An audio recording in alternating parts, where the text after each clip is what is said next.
नमस्कार, मैं हूं आपके साथ रश्मि सिंह और आप देख रहे हैं एशियन न्यूज। आज हम उस मामले की बात करेंगे जिसे सतही तौर पर देखने से ही समझ आ जाता है कि कैसे अफसरशाही निरंकुश होकर सत्ता के सही निर्णयों को भी कलंकित करने का काम कर सकती है। फिर जब इस अनाचर में मीडिया के नाम पर झूठ के प्रचारक हाहाकारों वाले वर्ग भी शामिल हो जाए, तो फिर कैसे यह अनाचर हद दर्जे के अत्याचारों का विकृत रूप ले सकता है। आज उसे भी इस विशेष प्रस्तुति में आप समझ सकते हैं। उत्तराखंड में पीसीएस अधिकारी डीपी सिंह व्यवस्था के नाम पर अव्यवस्था के पैरोकारों के विरुद्ध निरंतर संघर्ष के पर्याय बन गए हैं।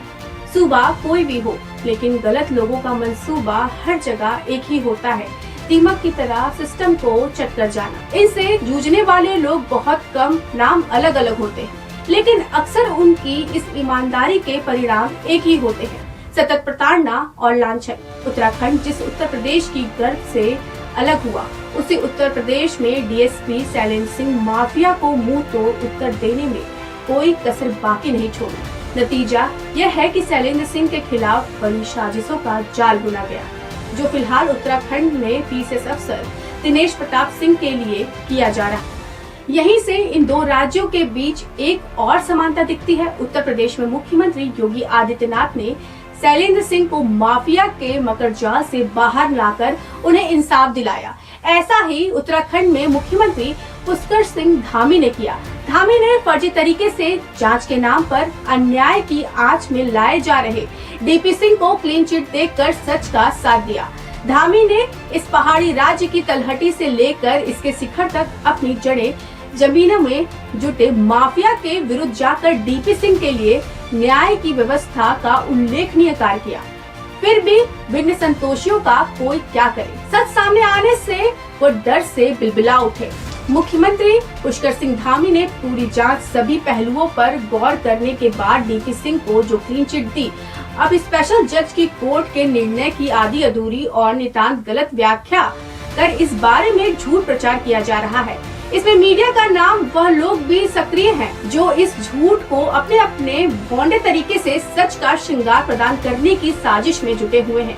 ऐसे में देखना महत्वपूर्ण हो जाता है कि मुख्यमंत्री पुष्कर सिंह धामी इस असत्य के विरुद्ध अपने संघर्ष में किस तरह अडिग रहेंगे, क्योंकि ये उन डीपी सिंह का मामला है जिसके लिए खुद मुख्यमंत्री को पता है। उन्होंने NH 74 के लिए जमीन के अधिग्रहण में मुआवजे की राशि में केंद्र सरकार के खजाने से 1700 करोड़ रुपए की भारी भरकम बचत की थी।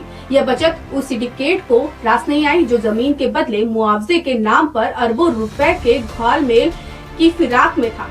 इस सिंडिकेट की करतूतों का जिक्र हो और कुमाऊं मंडल के तत्कालीन कमिश्नर डी सीथेल पांडियान की बात न आए, ऐसे भला कैसे संभव है? क्योंकि NH 74 के तथाकथित घोटाले को लेकर पांडियान के घंघोर रूप से संदिग्ध कार्यप्रणाली सिंडिकेट द्वारा प्रचारित किया जा रहे असत्य कथन के बीच कोई भी अंतर दिखाई नहीं देता। ऐसे में मुख्यमंत्री पुष्कर सिंह धामी ने यह अपेक्षा स्वाभाविक रूप से बढ़ जाती है कि वो इस बात पर भी गौर करेंगे कि डीपी सिंह पर लगाए गए मनगढ़ंत आरोपों की कलई लगातार खुल रही है। उन्हें पांडियान की शह पर डाले गए आयकर विभाग के छापे में क्लीन चिट मिल चुकी है।